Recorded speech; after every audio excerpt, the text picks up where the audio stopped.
All right, welcome back to the channel. It's your boy Fanon, and in this video we're going to be in the 147-pound division, where we've got a whole lot of accusations flying back and forth between Devin the Dream Haney and Ryan Garcia about a very serious issue in the sport of boxing, and that is PEDs, as they both throw accusations back and forth with one another, hyping a fight between themselves that they know that they're trying to make. Let's talk about that in this video.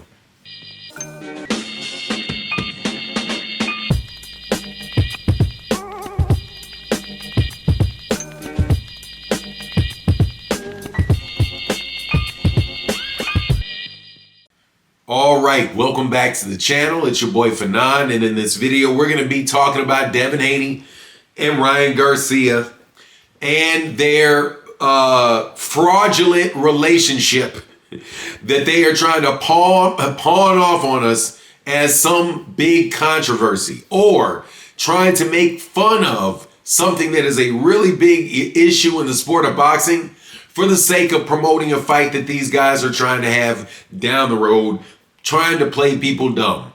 Now, before I get into the details, let me welcome you back to the channel.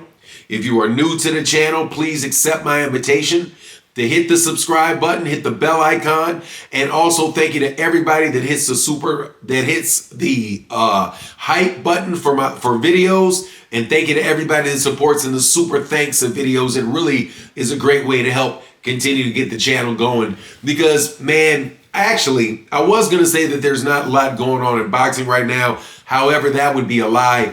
There's a tremendous amount going on in the sport of boxing, and we actually have a nice run of a lot of fights going on over the course of 2025, and it looks like we're going to have one of the most significant, entities in the sport of boxing that is going to have a very good first and second quarter next year, and have a very good December, and that's the PBC. As this weekend, before I get into the subject matter of the video, this weekend there's a tremendous fight card with Isaac Pitbull Cruz, who is going to be fighting Lamont Roach. The thing about that fight is they both had fought Gervonta Davis, and people have fans that think they beat Gervonta Davis. So to see the two of these guys head to head, I think it's going to be a fantastic thing, and a great undercard as well. So just wanted to put that plug in before we talk about some more fictitious aspect of boxing, which is the social media back and forth that goes on between boxers. And this time it's Ryan Garcia and Devin Haney, and they start talking about something that is a very serious issue, and accusations that are serious when you start throwing them around.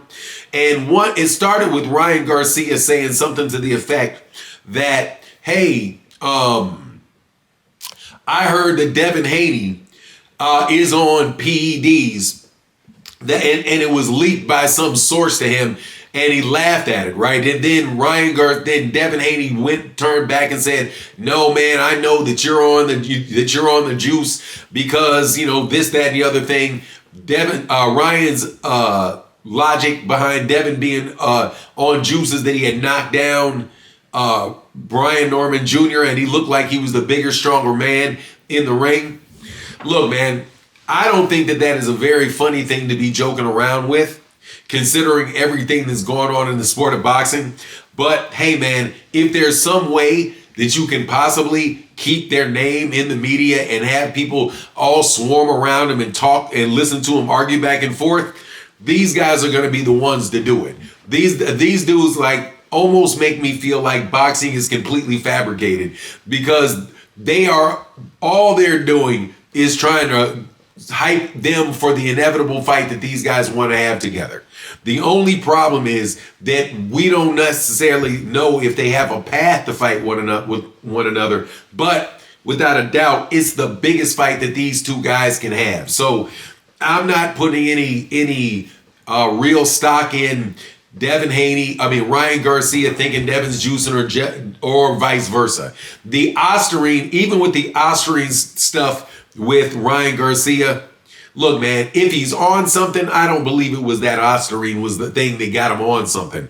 I believe that was a contamination, just like the WBC ruled for Subriel Matias by allowing Subriel Matias to continue to be on a little bit of a suspension and then continue to have his fight and defend their championship belt with Dalton Smith. I just think that there's a lot of games being played, a lot of setups being played. It's very hard for me to believe them. But I will tell you that as far as PEDs in boxing, I'm going to go with what a lot of people believe and apply the general to the specific. Generally speaking, everybody is in agreement, or most knowledgeable people are in agreement, that over 90% of fighters right now that are fighting are on some type of enhancement. If that is true, I believe that it is most likely the 90% most successful people in the sport of boxing are on it, right? Which would mean that would include the top 1% down to the bottom 90%. And there's maybe 10% that aren't on it and they're way at the bottom. Or there's 10% and they're just kind of sprinkled through the different levels of competition. But any way you cut it, if 9 out of 10 boxers are on something, chances are either Ryan or Devin are on something, and more than likely both of them. The question is there a system out there that is really going to catch them? I've said this on Twitter, that I have heard that the random drug testing does not necessarily work the way they say it works, that they don't always test everybody for a full battery of things, and that the battery and the actual things that they test you for is a smaller number, but it varies and you never know what they're going to test you for when they test you, right? So it kind of just flips and switches up. So there's a whole bunch of different reasons why, and that's just something I heard. I'm not saying that is how it operates. I just heard that there's some cost-efficient mechanisms that people have been using to kind of stretch the drug testing money so that they can test more people. And the easiest way to do that is by limiting the things that you're testing for every time, but vary them so that you eventually test somebody for everything, and they all have to be aware that they could be tested for anything and prepare as such. However, if you have people with inside abilities to manipulate things on the inside, hey man, their fighters may never get tested for the thing that they know that they're on, or they know what they're getting tested for at what time and what things they're not going to get tested for at what time. But I just think I don't think that it is a good thing at all for people who could easily be suspected, like Devin Haney and the weight gain after he weighs in, and Ryan Garcia with the positive Ostarine test.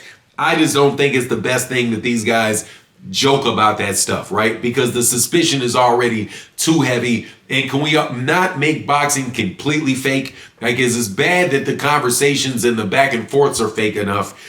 But man, fostering an environment where people can just joke about whether you are or you're not on it, and then it's just going to pan out in reality where 99% of people might wind up being on it, and not the 90 or above that people are guessing. Anyway, that's my take on the matter. Please let me know what you think in the comment section. And with that, I'm out. Deuces.